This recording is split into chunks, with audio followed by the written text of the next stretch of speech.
Here's a nice little one. This is very much a style question, but for me it falls under the heading of language, lexical distinctions, and careful word choice as well. In my story, how do I distinguish between a father and a son who share the same name?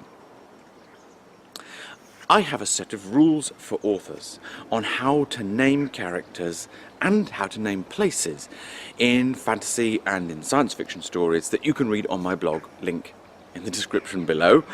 But the general purpose of those rules also applies in the most realistic of fiction too.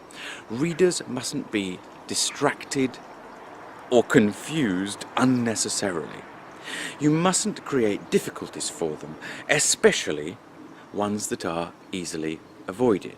On Quora, link below, Jodie LaBelle, who is consistently an excellent answerer of exactly this sort of question, says the following about the use of senior and junior, so the abbreviations SNR and JNR.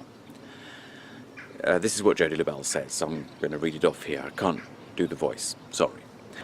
I don't even name my characters with names that begin with the same letter, never mind the same name. But if it is integral to the story, call the father by the formal name and the son just the informal version. Skip senior and junior.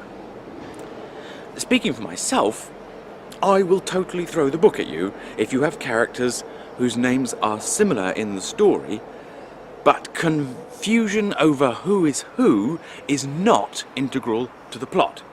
The only time the reader should ever be confused is if you intend the reader to be confused. I advise moving heaven and earth to prevent the reader from being confused by accident. Make sure two characters don't have similar names. That seems like a pretty small effort.